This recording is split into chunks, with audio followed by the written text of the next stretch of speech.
아주 잘했어요. 내가 들어봤더니 잘했더라고요. 고기 사줄게.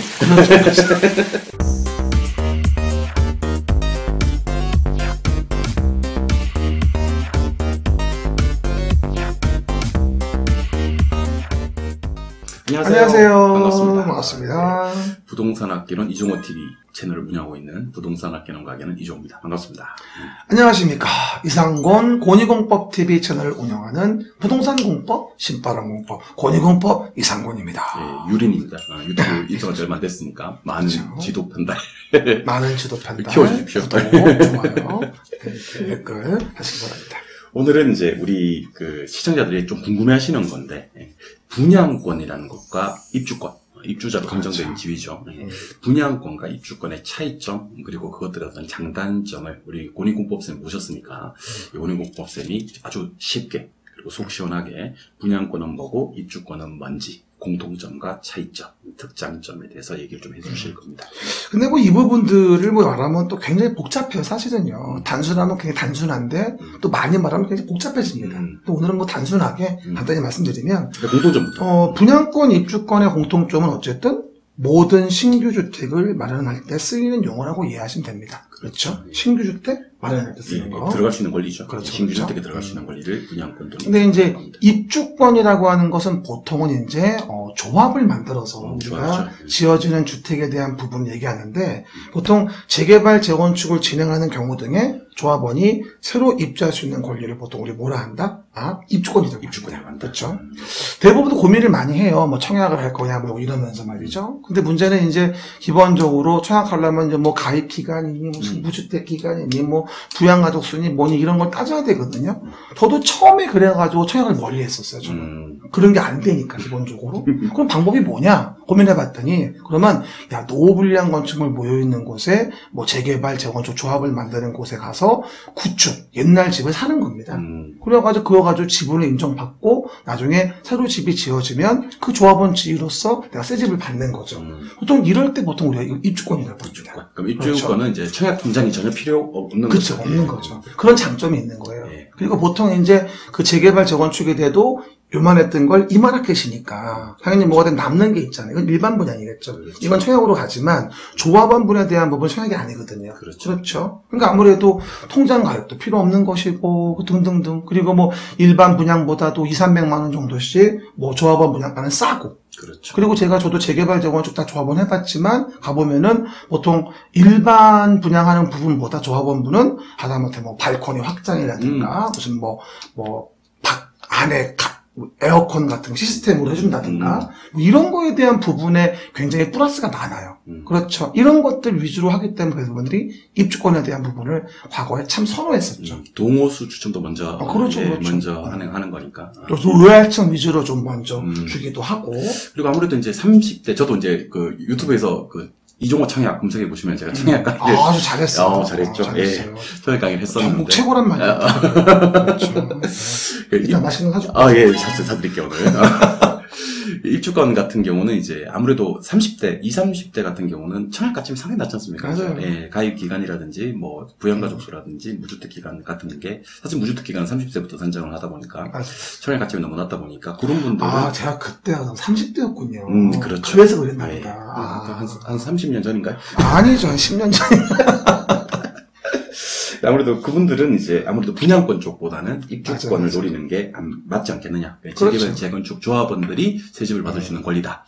그렇게 생각하시면 좋을 것 같고. 분양권은 어떤 걸까요? 그냥 말 그대로 그냥 사업계획 승인 받아가지고 지어준 주택인데 일반적으로 이제 청약통장 가지고 청약해서 들어가는 주택 얘기하는 거죠. 근데 이거는 이제 아무래도 분양권이라고 얘기를 하게 되면은 그와 같이 아까 말한 바처럼 청약통장의 가입 기간, 무주택 기간 등등 부양가족수 이런 것들 많은 걸 요구하기 때문에 젊은 층들은 이쪽으로 접근하기가 좀 어려워져요, 아무래도. 그렇죠.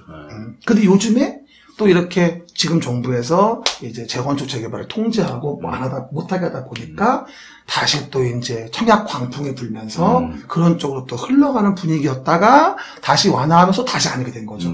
참 이게 흐름이라는 게요. 어디로 발을 담가야 될지를 정하는 중요한 기준인 것 같아요. 시기가 중요할 것 같아요. 그렇죠. 네, 요 시기가 지금 어떤 시기인지, 네, 그러니까 그렇죠. 내가 지금 분양권을 노려야 될 시기인지, 아니면 입주권을 노려야 될 시기인지 예. 잘 판단하셔야 돼, 그거를요. 이거를 결론적으로 앉아서 할 수는 없어요. 임장 활동을 많이 하셔야 돼. 원하시는 관심지에 가서 이 동네 분위기는 어떤지 돌아보고 적어도 두세 군데 확인하면서 하는 게 맞지 않을까 싶긴 합니다.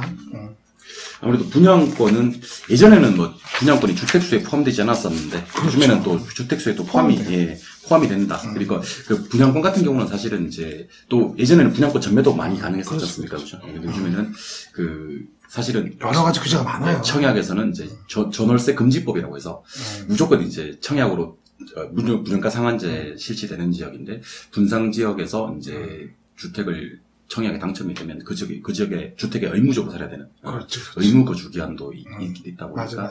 분양권을 전매할 수 있는 그런 상황도 이제 아니고 그렇죠. 그리고 전매하려면 결론 기본적으로 거주 의무 기간이 끝나야 돼요. 그렇죠. 안 맞아요. 그러면 안 되니까. 네, 거주 의무 기간 이후에 그리고 또 전매 제한 기간 이후에 분양권을 이제 전매할 수 있다는 부분 그런 부분도 생각하셔야 될 것 같아요. 그렇죠. 그래서 입주권이라는 거에 대해서 뭐 장점과 단점 등을 보전 아까 보신 바와 같이 무슨 뭐 좋은 동 층을 선점할 수 있다는 거 입주권은 그렇죠. 그리고 무슨 뭐 분양가에 비해 상대적으로 10에서 20% 저렴하다는 거. 그렇죠. 이런 것들 뭐 로얄층 가질 수 있겠죠. 아무래도요. 그렇죠. 근데 뭐 단점이라고 한다면은 입주권은 사실 이렇습니다. 재개발 재건축이 이루어지면 그게 이제 사업의 시행자가 그 조합이 되어져요, 사실은. 그러니까 이제 거기서 플러스 마이너스에 대한 부분에 책임을 져야 되거든요. 그렇죠. 만약에 사업비가 부족하게 되면 N방으로 분담을 해야 돼요. 그럼 나중에 추가 분담금 나올 수 추가 분담금이죠. 나올 수 있다는 얘기죠, 그게.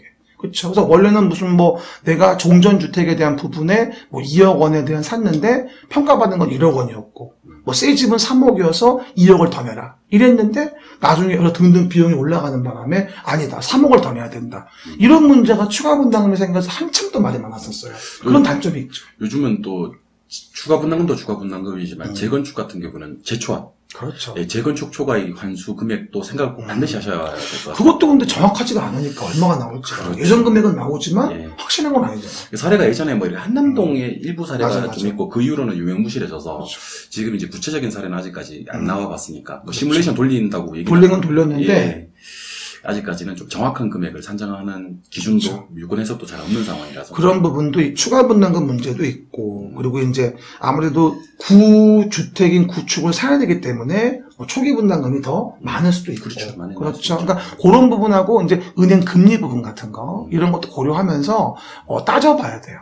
따져봐야 돼. 아니면 청약해서 내 가점을 생각해 보고 등등등 청약 수익 생각해 본 다음에 일반 청약일 때 내가 어느 정도로 분양을 받을 수 있을지 이거를 비교를 해봐야 되는 거죠. 그리고 이제 아무래도 입주권을 받으려고 하는 분들은 이제 요즘에는 몸테크라고 하죠. 몸테크. 몸테크 하잖아요. 예. 그래서 그쪽에 들어가서 이제 양도세라든지 아니면 또 새로운 입주권을 받기 위해서는 의무적으로 거주를 해야 되는 의무가 그렇죠. 있다 보니까 사실은 뭐 재건축을 앞두고 있는 부동산이 쾌적한 환경은 아니지 않습니까? 그렇죠. 예, 오래되고 녹물도 나오고, 뭐, 그다음에 화장실이 30평대도 하나밖에 없는 경우도 그렇죠. 있고, 그래서 주변 여건은 상당히 기반 시설은 양호하지만 아파트 단지 내만 봤을 때는 사실 이렇게 맞아요. 사실 거주로 이렇게 적합하다라고 생각이 좀 힘들 수 있으니까. 근데 뭐 버티면 돈 되니까 하는 거죠. 예, 버텨야 되죠. 이제 그 상황 따라서 지역 다 다를 수 있습니다, 여러분. 그러니까 무조건 뭐 입주권이 좋다, 네. 무조건 분양권 좋다가 아니라 맞아요. 지역에 대한 임장 활동을 통해서 분석을 하셔야 돼요. 그래서 어느 게 맞는지 최소한 몇 군데 중개업소가 상담 받아보시고 그러면 그 지역에 맞는 거를 고를 수 있을 거예요. 맞습니다. 제일 좋은 건 임장을 꼭 하셔서 임장해야 돼요. 예, 재건축, 재개발 같은 경우 입주권을 받고 싶으신 분들은 거기 가서 이제 내가 입주권을 받을 수 있는 상태가 맞는지 그렇지. 그리고 이제 지금 단계가 어느 단계인지 재개발, 재건축의 단계가 주로 이제 재개발, 재건축이니까 그 단계가 어딘지 그러니까 뭐 재개발 재건축할 때 뭐 기본적으로 뭐 정비 구역 정해졌는지 그다음에 뭐 조합의 인가가 됐는지 그렇죠. 그 전에 무슨 뭐 재건축이면 안전단 통과됐는지 사업 시행계 통과됐는지 관리 처분계 인가된 건지 그럼 언제부터 전매 제한이 있는지 언제까지 못 파는지 등등등 예? 이런 것들 세금은 뭐가 달라지는지 어느 시점부터 싼지 따져봐야 돼요. 보통 일반적으로 관리 처분계 인가되고 나면 그땐 주택이 아니에요. 그렇죠. 토지기 때문에 세금이 비싸져요. 관천은 이제 뭐 관리처분 계획 같은 경우는 이제 재건축을 되돌릴 수 없는 단계로 가는 거죠. 이제 그죠? 부시는 거죠. 예, 부시기 바로 직전 단계. 예, 철거 입주 전 단계, 철거 전 단계니까. 관리처분 계획 인가 이후 철거가 원칙이거든요. 그렇죠. 예. 그런 거니까 그것도 여러분들 생각을 해보시면서 입주권을 활용할지 많은 걸 활용해야 됩니다. 근데 예. 이제 아무리 봐도 젊은 층들이 이제 청약 쪽에 기댈 수밖에 또 없는 이유도 뭐냐면 또 요즘에는 또 분양권을 할 수밖에 없는 이유가 그런 큰 돈이 없어요 일단. 맞아요. 그러니까 이제 입주권을 알면서 못하는 거예요. 돈 되는 거 알지 못하는 거죠. 그렇죠? 그래서 청약 광풍 남는 건 청약밖에 없다고 하지 않습니까? 그런 와중에 이제 공무원들 특별 공급에 세종시 뭐 등등 뭐 살지도 않으면서 나온다. 속 터지죠. 얼마나 화가 나겠어요, 그게. 그리고 그러면서 돈 3억 벌고 튄다, 먹튀하고 이러고 우린 법대로 했다. 이거는 국민 감정으로서는 이해할 수가 없는 부분이라고 보십니다. 정서에 맞는 거죠. 그렇죠. 그래서 고친다고 했더니 엊그제 보도받더니 여전하다. 이거 어떡하면 좋죠. 분양권에 관심 있는 분들은 여기 상단에 이종호 청약도 많이 아주 잘했어요. 내가 들어봤더니 잘했더라고요. 고기 사줄게. 그래서 말 들어보시고 판단을 잘해보세요. 부동산은 여러분 우리가 사는 게 100년지기예요. 그러니까 이거를 어떻게 하냐에 따라서 노후가 어떻게 바뀔지 정해지는 거거든요. 그러니까 잘 생각해 보셔야 돼요. 내 노후도 내놓고 또 자녀분들한테 그럼요. 얼마나 좋은 환경에서 이제 살 수 있느냐를 물려주는 거니까. 내 새끼 얼마나 소중합니까? 예. 그러니까 그렇죠? 공부를 저는 좀 이렇게 물론 이 영상 보시는 분들은 기본적으로 공부를 하시려고 이 영상 보시는 거겠지만 앞으로 입주권, 분양권은 이런 차이점이 있고 내가 입주권을 노리고 있다면 어떻게 이제 접근해야 되고 분양권을 노리고 있다면 어떻게 접근해야 될지 그런 부분도 한번 생각해 보시면서 영상을 마무리해 보도록 하겠습니다. 오늘 정말 뭐 이렇게 전문가다운 이렇게 속 시원한 제가 전문가는 아니에요. 조금 알아요. 입주권 분양권의 전문가를 모시고 정말 속 시원하게 입주권 분양권을 속속들이 파헤쳐본 그런 뜻깊은 시간이었던 것 같습니다. 다음 영상에서는 우리가 앞으로 영상을 많이 여러분들 많이 이렇게 고린쌤 모시고 올려드릴 테니까 또 좀 더 좋은 영상으로 찾아뵙도록 하겠습니다. 아울러서 매달TV와 부동산 학기론 이종호 TV, 부동산 권익공법 이상권 TV도 많은 구독, 좋아요, 댓글, 알림 설정 부탁드리도록 하겠습니다. 다음에 또 만나요. 안녕. 감사합니다. 안녕. 행복하세요. 행복하세요.